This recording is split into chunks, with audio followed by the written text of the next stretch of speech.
Hey everyone, and welcome to the video version of the Funnily Enough Show podcast. This is where you get the raw, unedited version of the video calls that I do with all of the guests on the show. If you're more of an audio person, then be sure to head over to Apple Podcasts or Spotify or your favorite podcasting platform where you can listen to it in your ear. But if you're more of a video person, you want to watch the live call, then it's coming right up now.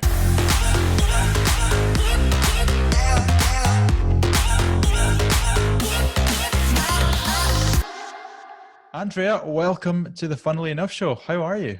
I'm good. How are you? I'm great. Thank you so much for asking. Awesome. The sun is shining in sunny Scotland right now, so it's That's beautiful. yeah, And here in Boulder, Colorado as well. absolutely amazing. So let's get straight to the serious stuff then, shall we? Oh, wow. Would you rather break out in uncontrollable dance every time somebody hums, or would you rather never be able to sing again?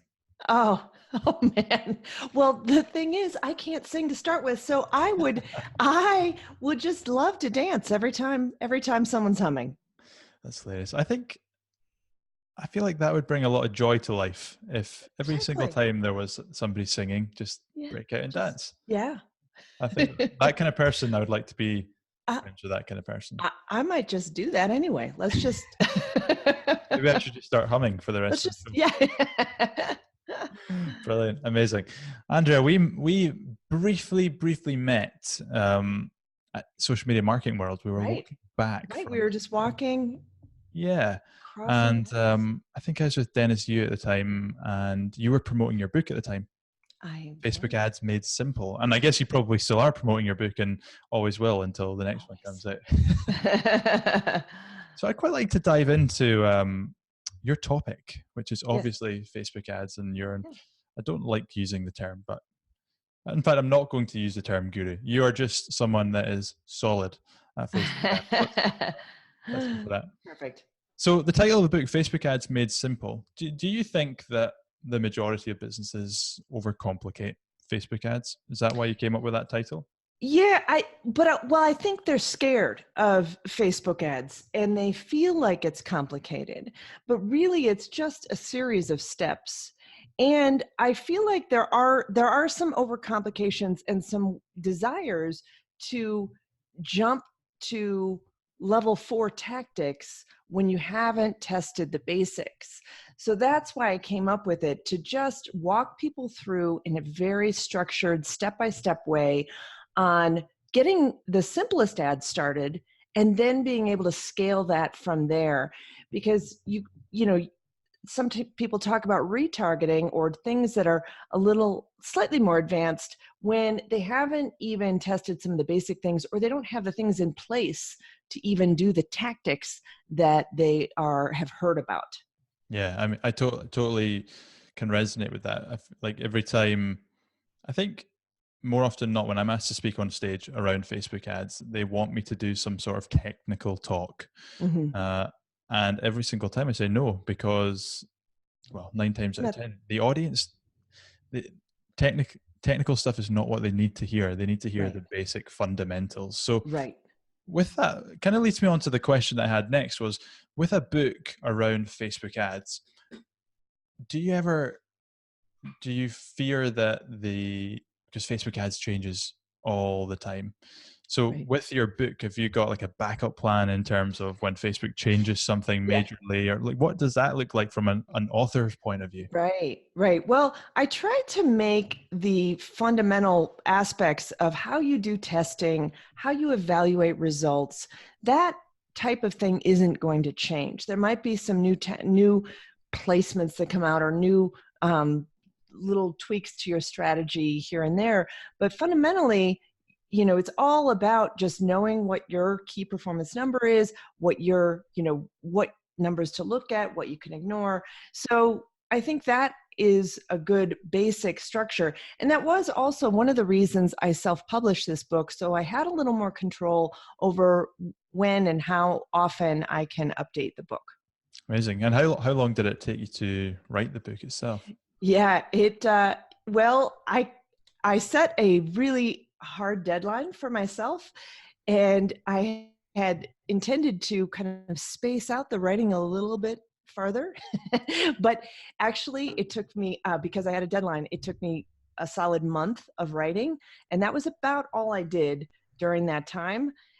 And I got it done quickly because I had a hard stop and it had to be done. So that's how you do these things sometimes. And that was a good thing with writing the Facebook Marketing All-in-One for Dummies, which is, I wrote 3 editions of that. They were very, very stringent on the deadlines, and that's what it takes to write a book, is you gotta have a hard stop there.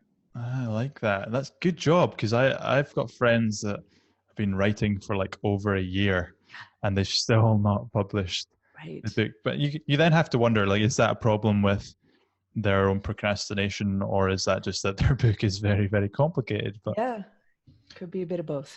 Yeah, I wanted to ask you about the Dummies book, because I think I know one other person that's written a Dummies book, Stefan Thomas, who wrote Networking for Dummies. How did that come about? What does that look like? Yeah, it was really fun opportunity, and it came about through a connection I had. Phyllis Kerr was connected to the writing process, and she was submitting a topic, and she had connected with me on social media and pulled me into the process because I had a good base of fans, and I had the blog that was doing well. So that's what the Dummies series Wiley looks for, is someone who has already some authority and some audience already built up.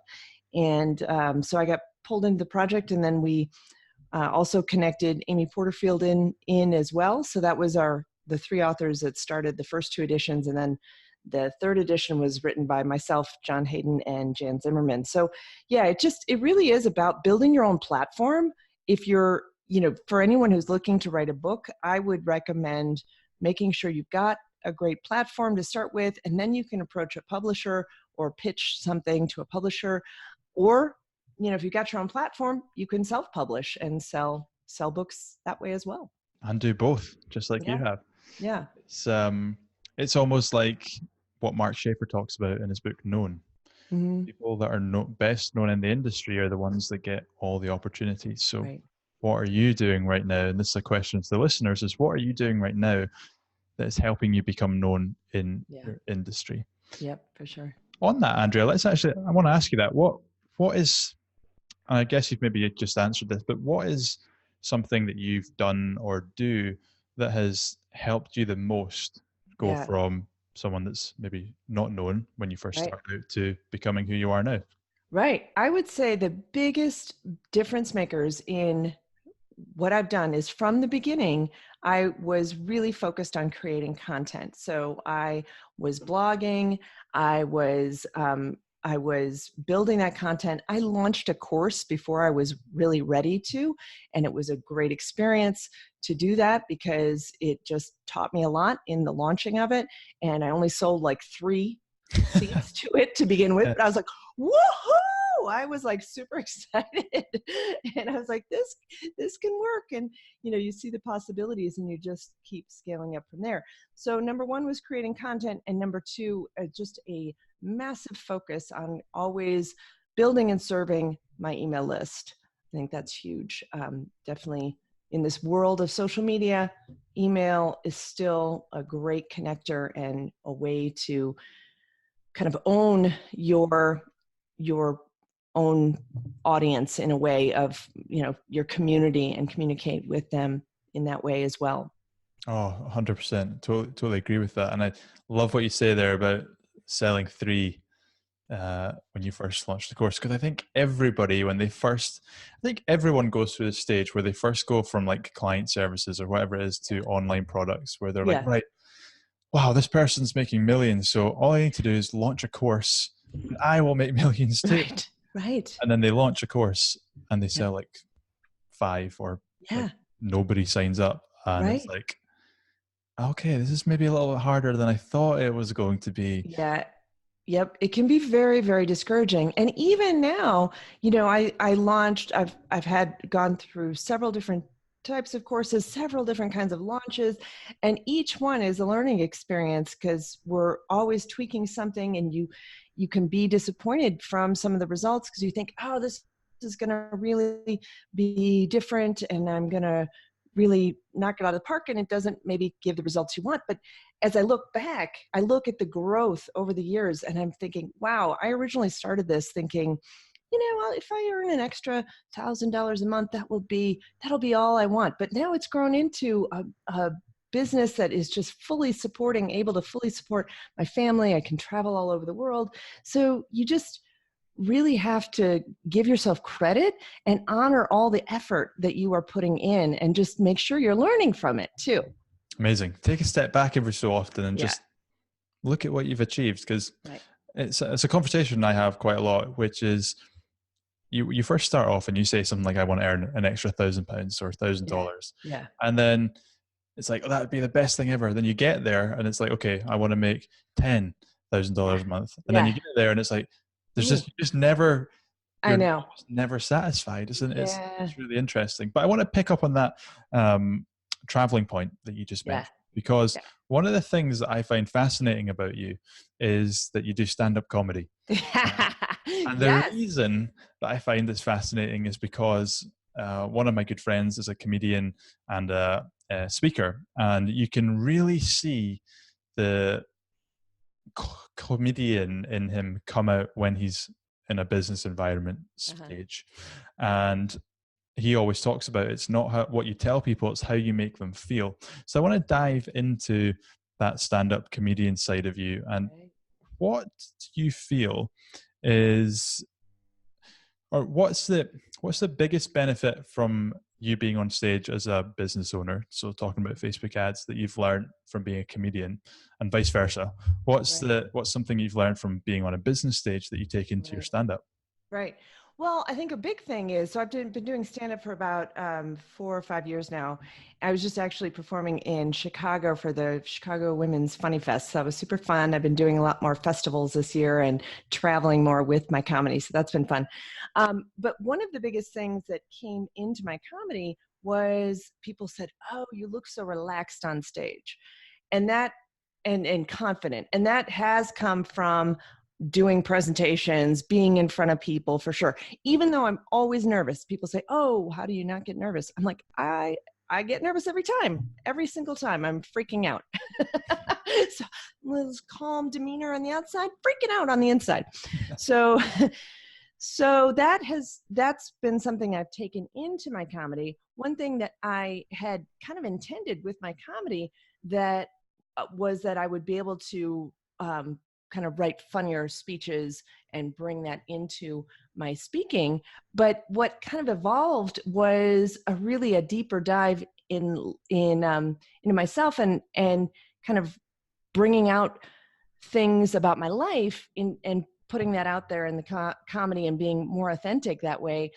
And so it didn't actually have the result I wanted, which was to write jokes for my business speaking, although that has helped, and really realizing what a joke takes, how to write something really succinctly. And so I think that has helped in a little bit of a way with my business speaking. And I try and incorporate humor as often as possible because I think it's a way more fun to learn. Let's have fun while we're learning. So yeah, there's definitely a little crossover, not as much as I would have thought when I started the comedy writing, but it's been a fun journey and a super fun thing for me to do, and to be able to perform and make people laugh with my failings as a mother and my midlife crisis. Brilliant. I think I was watching one of your comedy videos and you were talking about, I think it was self-esteem.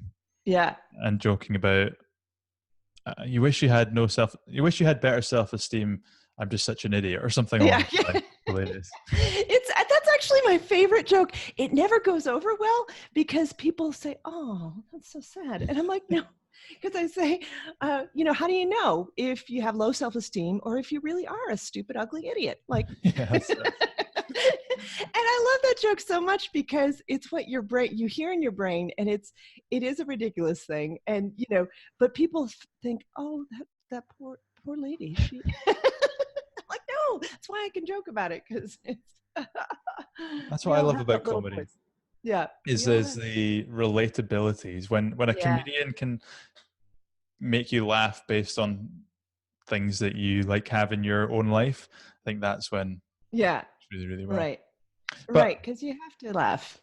absolutely, like that's what life's all about. Yeah. And that's kind of one of the reasons I created this show, is I want to give people value and let people learn, but also to have fun with the guests. So people are walking I want people to walk along the street and have that, that really awkward smile or laugh when you're maybe they're wearing AirPods and they're walking down the street and they're just like laughing to themselves. Yeah. That's kind of what I want to achieve with this show. So people think they look weird. Yeah. Nice. But I'm going to interrupt proceedings because it's time to play my favorite game. This is the 5-second rule. Have you ever played it, heard of it before? I don't know if I have. So the 5-second rule, the rules are simple. I'm basically going to read out 10 statements. Okay. And you've got 5 seconds to give me an answer to those statements after I've read them out. Okay. Now, those statements are going to be things like, name 3 types of ice cream. Okay. You've got to go strawberry, chocolate, vanilla within 5 seconds. If you get it right, you get a point. If the time runs over, you don't get a point. Okay. And you're competing against all the other guests. So the first question, which isn't part of the game, is do you want to go red or yellow cards? The yellow's slightly harder. Okay, let's go yellow. Let's do it. Let's go. Wow, we're going all in. Yeah. Are you ready? Yes. Let's do this. Name 3 sports where you throw something. Football, baseball, and basketball. Nice. We started strong. Name 3 chocolate bars. Hershey's, Milky Way, and Hershey's. Dove. Did I get it in? I mean, the time went over. I don't know whether to give you the Hershey's double. I'm not going to give you that. I'm sorry. Yeah, I agree. Okay. Name 3 star signs. Virgo, Leo, and Aries. There we go. Name 3 girls' names beginning with the letter C. Christina, Catherine, and... Oh, time out. Yeah. Very close. Name 3 iPhone apps. Spotify, Hootsuite, and Google.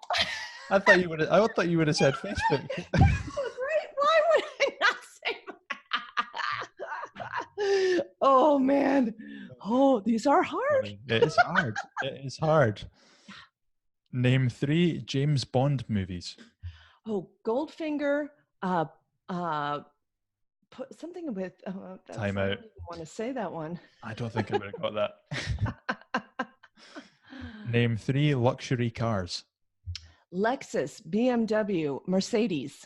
I got that one. Name 3 things you shouldn't do in a library. Eat, talk, and scream. Yes. Right, should never scream in a library, kids. Yeah. Name 3 places you would find a phone number. A phone book, Google, and my app. Your app? Oh, the contacts app. Yeah, the contacts app. I was like, Andrea's got an app? I know, no. Name, and final question is, or statement is, name 3 things you don't understand. Oh my God, I totally forgot. I was gonna say quantum physics. That's what I was gonna say. You could have just said anything there, and I would have. I know. Right? I could have. You could have been like English. Yeah. Children. What to serve for dinner. That's a very valid question. Yeah. So we scored 1, 2, 3, 4, 5 out of 10.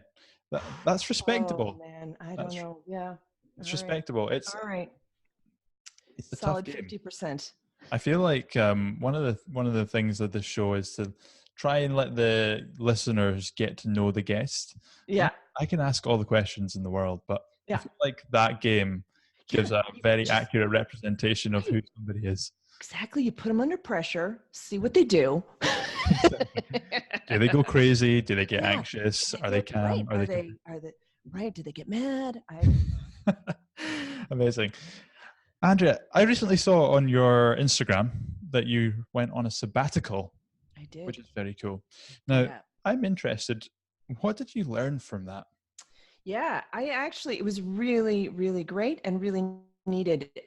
So I was just feeling really burnt out by how much I was working, and I was in a bad pattern with it. And I just was not putting boundaries on my work, and I was really just, lots of things in there too.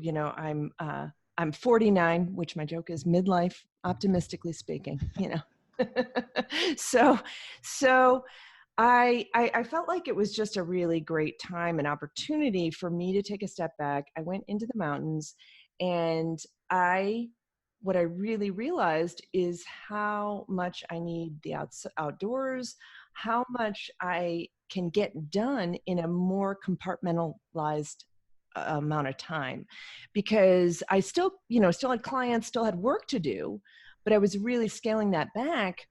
And the amazing thing is my business didn't collapse. It actually, was really solid. I had a really solid, um, you know, summer actually with my business, and I was still able to take that sabbatical. And here in the US, we have it a little backwards, I think, with how much time we take off.